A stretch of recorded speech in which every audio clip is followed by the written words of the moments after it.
Hello, everybody.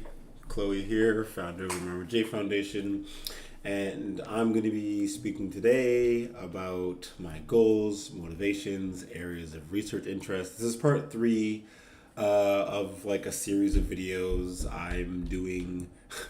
Our upstairs neighbors are quite loud sometimes. A series of videos I've been doing over the past couple of days talking about the PhD program for decision neuroscience at Temple University in Philadelphia. And so, yesterday, I don't even have a heading here yet, but I was talking about, what a doctorate degree kind of means to people and to me, and my motivations for pursuing a PhD in decision neuroscience at the Temple University Fox School of Business. I talked a little bit about over since completing my master's degree in sports psychology about 4 years ago. I kind of talked how my goals went from being more theoretical to then being more applied. And so, I talked about the DAO hack or the DAO on Ethereum that started in April of 2016. And a few months later, the DAO hack in June of 2016, where a third of the funds were lost due to a reentrancy bug or reentrancy vulnerability. And so, smart contracts cannot always be the safest. But then I kind of started talking a little bit about um, this is my personal research goals and my motivations to take them on in an applicable form. And the Marma J DAO being like my iteration of researching decentralized governance. And so I did a video yesterday kind of running through the paper so far and some ideas for the next steps of the paper. And today I'm just going to read through the next two paragraphs, go through what I wrote so far today. There was some edits to the top part from my lovely partner Bianca. I'm gonna get some other people to look through it and help me out with it. And then eventually it's gonna go onto the Marma J blog as a post, and that will be where I'll start linking in the finished product. But the Marma J DAO is a decentralized autonomous organization with the purpose of attempting to efficiently manage the assets of the Marma J Foundation. The Marma J Foundation has assets on Ethereum, on Polygon, on Optimism, on Arbitrum, on technically a little bit on Solana, on Near, going to be on Aurora soon. So there's lots of assets to manage. And how do we do so in a decentralized, trust minimalized way? Is kind of the purpose of what we're trying to experiment on here and research, to be fair. To do this, the DAO is built on the Near Protocol blockchain for transparency, security, auditability. If you were actually a blockchain or Web3 native, that would also mean the reason we're choosing Near over other blockchains is for the user experience as well, like low fees, high throughput. It may not be as decentralized as other blockchains out there, but it does allow us to iterate over experiments quite quickly and quite simply with our community. This smart contract logic is upgradable. So the logic we have for our DAO is upgradable, meaning that the governing council can vote to upgrade or change the logic of the DAO at any time. Right? So if we decide, so right now, for example, the V2 Sputnik DAO has a council of, go to the top of 3 people, and it's 50% plus 1 and able to pass a vote. So we can add a new proposal, say, hey, let's pay someone out. And as long as, 2 out of 3 vote yes. So you can see 2 out of 3 voted yes here, 2 out of 3 voted yes here, and it's usually a different 2. So Rebecca and Marma J, Bianca and Marma J, Bianca and Marma J. Usually Marma J is voting on most of them. Some of them will get voted down. So, Marma J and Bianca again. And we continue iterating through, but it's, 2 out of 3 to pass the vote. So more than half. But we can actually put a vote in, right? We can add a new proposal and 2 out of 3 can vote to change that logic. So one of the changes we're planning on making soon is actually to allow NFTs to be used for governance. So what you would do is any community member with a certain NFT could then stake that NFT into the DAO. And to show that very quickly, I showed it yet in the other video as well. So for example, the DAO voted 2 out of 3. So Rebecca and Bianca actually voted for this one. The proposer was Chloe.near, not even on the council. A random person could have been calling this function. And that the purpose was to mint Marma J DAO membership NFTs. We minted 10 of them on Mintbase. So the DAO actually still holds 9 of them. One of them was sent to Ricky. So you can see here, sending a 2021 membership NFT, ID number 12 of 21 to souricky.near. And so you can see that we voted on this one as well, 2 out of 3. And we could actually vote to use these tokens so that anyone holding them, so far Ricky, would be able to have some governance rights in the DAO. Right now, there is no purpose for these tokens. There's no logic built in yet. And we can add that logic through a proposal on our DAO. So this can pose a security concern though, and is not an action that should be taken lightly. So for example, the council could vote to upgrade the smart contracts of the DAO with malicious code, unwittingly of course, or potentially on purpose, that could be exploited, like what happened with the DAO. So for example, let's say in this same example, we upgrade the DAO so that this NFT could be used for voting. But what if we make a mistake and the code has a bug in it where any NFT could be used for voting rights? Then all of a sudden we can go to bed one night with a bunch of funds in our DAO, some near in our DAO, and maybe over the 8 hours since we get up, someone ends up staking a bunch of NFTs that we didn't actually make, and they're able to call some functions that we actually don't propose. So they add 7 people and they're able to call functions without us. So the idea here is there could be a grace period, for example, so that any function that passes could take a while to pass. But either way, every time you upgrade a smart contract, there could be issues or bugs that you expose to your tested core logic that you weren't expecting. But one of the main advantages that the Marma J DAO has over the DAO from 2016 is that it was spun up using a factory contract. So what that means is instead of relying on brand new and untested code, there are hundreds of other DAOs within the Near ecosystem specifically that are using the exact same DAO logic. So this isn't necessarily true for the version 2 of Sputnik DAO, which is still in beta.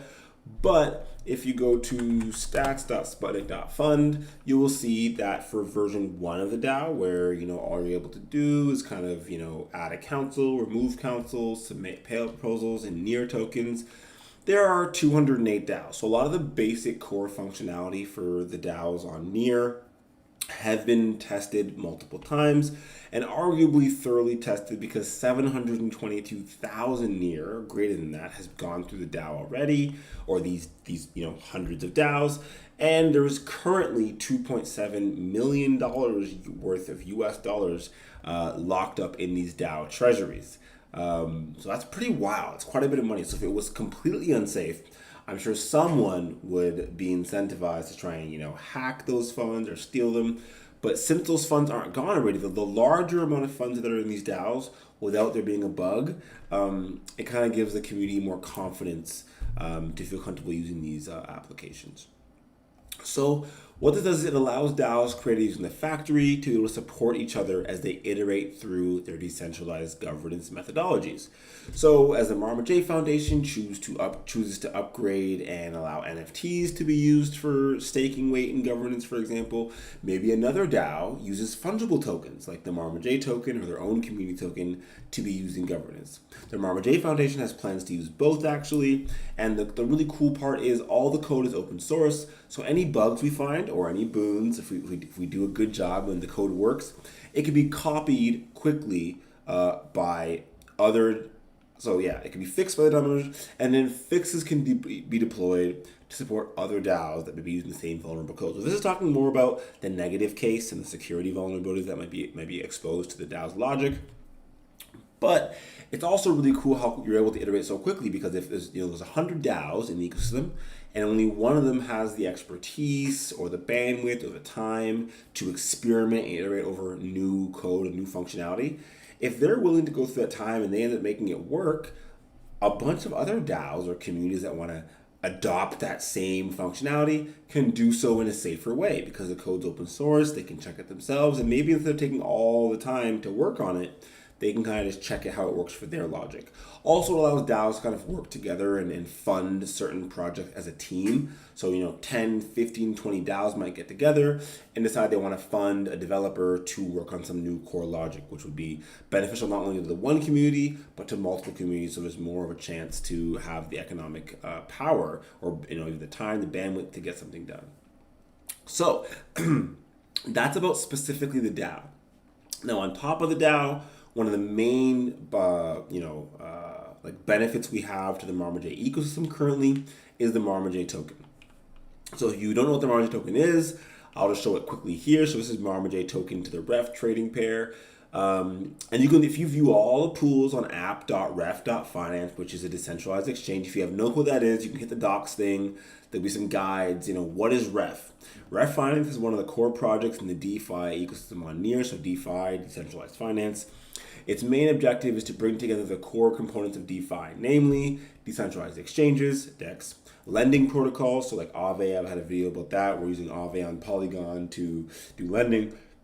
Synthetic asset issuer, so the idea where you can mint synthetic US dollars or synthetic bonds or synthetic stocks on chain that track the price of other assets. For example, using an oracle like Flux. We haven't talked about Flux yet on these stream series, and so on, in a single synchronous DeFi platform. Now, because Near is usually asynchronous transactions, so there's multiple shards planned.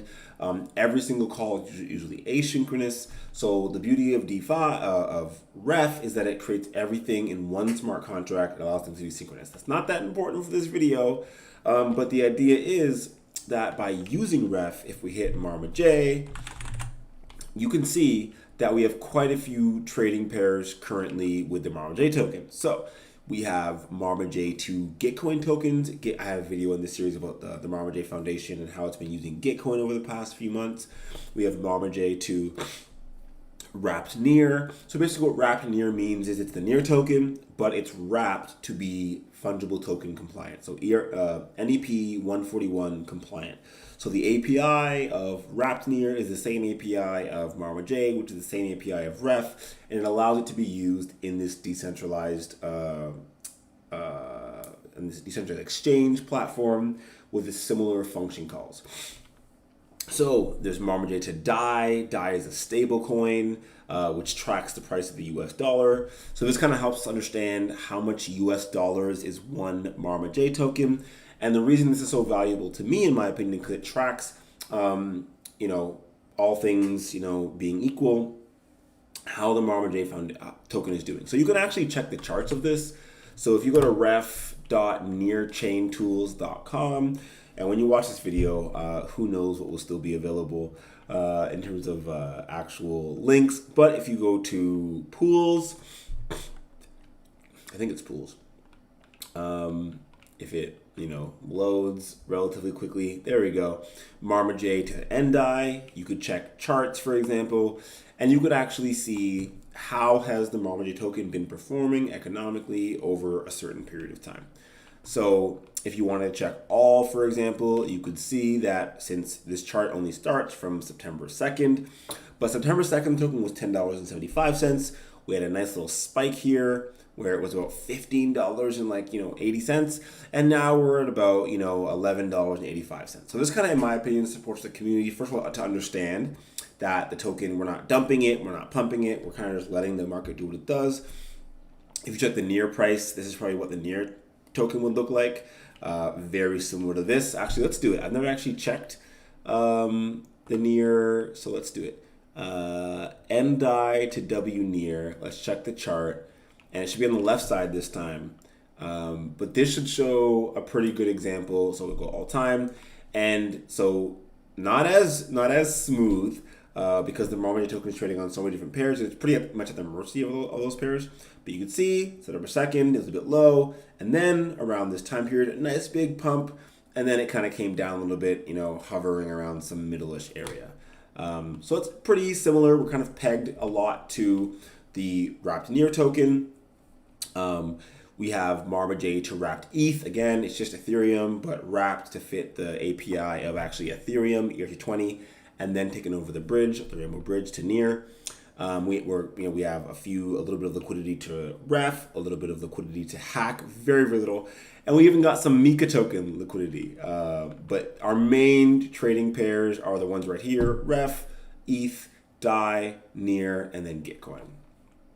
So what this does though is we're able to take in trading fees. So we talk a little bit about it here. So we vote on proposals to enact transactions on the Near blockchain. The DAO manages also the Marma J token. This token is a fungible token, which means that it can be exchanged like for like with other Marma J tokens. So there's 21,019 of them total.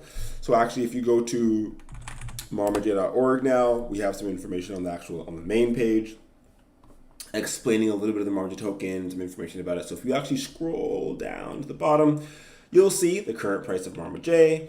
If you're logged in, you'll see your balance, but the total supply is 21,019. If you want to know who's holding the token or what's been happening on the contract, click there, check the contract out. And so there's some tokens used to support liquidity in DeFi. So right here, these are the 320 here, 1,750 here, 2,500 there, right? Aside from that, the rest of the token supply is held by the Marma J DAO, and we use these through DAO payout. So if you've seen our DAO before, you've seen that, here we sent out 15 Marma J tokens, here 240 Marma J tokens, and you can kind of see all the tokens that have gone out in Marma J tokens. Check the price. Again, it's right here. You check it on ref or see the charts like we just showed. So you click this chart button, it'll bring up near chain tools. Click all, and you'll see the token price and how it's changed over a little bit of time. And where to trade. Right here we say W near, DAI, WETH, REF, and Gitcoin, right? A little bit about Refinance. You can check the docs, and all the information is on the marmaj.org homepage. Thank you, Bianca, for working so hard on that. It looks great. So yes, this NFU 141 compliant, right? Standard API. This allows for the Marma J token to provide the Marma J DAO with a basic level of economic stability. So I'm going to explain a little bit of what that means right after I finish the rest of this paper. So the Marma J token is paired with multiple other assets the Marma J Foundation manages. There are economic incentives to arbitrage and trade against the pairs, and it provides our token some price stability. Also, it provides us, price stability probably isn't the best word for this. It allows us to find a market price for the Marma J tokens. Providing a market price, maybe a stable or it's a stable market price, to provide a stable market price for the Marma J token. And there are fees taken on each of these trades on the DEX, the decentralized exchange. These fees go back to the DAO. Right now it's through the marmaj.near account, but that's the whole idea, is the DAO will eventually manage these pairs and the fees will go back to the DAO address.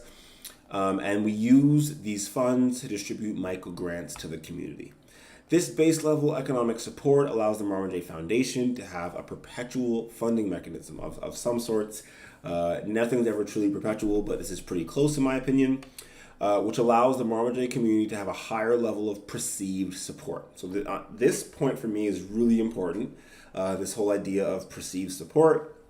And it's just the idea that even if we can't give $100 or $200 to every single community member every day, the idea is the community members can stay within the community knowing that if they do have an idea for a proposal or they would want to receive a grant to enact that idea, they know that they could come to the Marma J Foundation and receive that support, which is very important to me in figuring out how we support a larger community efficiently. So to get to break into this a little bit, you'll see there's a little fee tab here, and each of these pools, we created these pools ourselves on marmaj.near, so I created them, and the fee is 0.19%. Now, if I try and come here and create a new pool, I've showed this many times in these streams, and I said, okay, let's take the Marma J token, let's go up to, Skyward, whatever, it doesn't really matter. The point is, whatever fee I put here, it's gonna add 5%. So 5% is taken by the actual exchange. Here you can see that. Or sorry, 0.05% is the protocol fee. And so all I did was come down here, put 0.19, And so 0.14% are the fees that are earned by liquidity providers. If that doesn't make sense yet, we'll continue going through it. So we hit Marma J, and we can see a bunch of tokens here. And actually, let's go to a token that will actually show up. So GTC, and let's go GTC USDC. So again, 0.19% fees. You could see that, we have some shares. You can see the total number of Gitcoin, the total number of USDC, and the total US dollar of value locked. So every time someone makes a trade, so if we try and swap here and we say we're gonna swap, where are we? GTC, and we're gonna swap it to USDC. You can see that, for example, if I try and swap 10 Gitcoin tokens, I will get $74.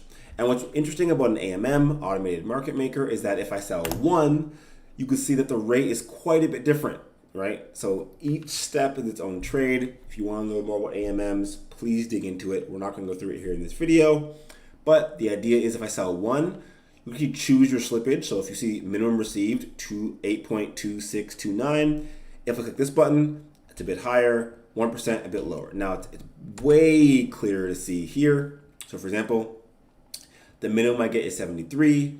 Here, minimum I get is 74. And here, 74.4. So if you wanna, usually I always click slippage being minimum 1%. It just takes on price changes. The worst thing that happens if it doesn't go through, if you don't get this amount and the price changes too much, it'll cancel the transaction. But you can see right here that if I try and sell, for example, 100 of them, that's too much for this pool. Oops, let's see. You'll see there's a pool fee. And so this much shares or tokens will be taken by the actual liquidity pool. And when you withdraw from the pool, you'll earn more. So let's go look at it again real quick. Let's click one of these random ones that we actually have. Excuse me, it's late again. This video's late. So if I want to remove liquidity, I come here, I can hit the max amount, and it shows you how much tokens you get out.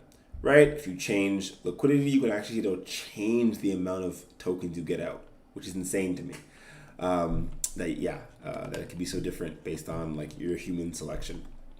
But that's arguably how we use the AMMs. But what I think is really important to show, for example, is let's go to the pools again.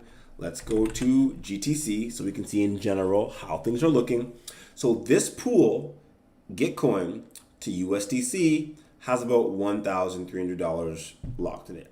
Gitcoin to Near has about $7,300 locked in it, and Gitcoin to Marma J has about $65,000 US dollar of value locked in it. So as the price of Near changes, people are going to trade on multiple pairs here in order to keep the price stable with the price of Near and other pairs. That's all really you have to know, and that's what's called arbitrage. So all three of these pairs are gaining volume and taking fees because someone is economically incentivized because they want to earn more Near or more USDC or whatever tokens they want to earn more of to sell.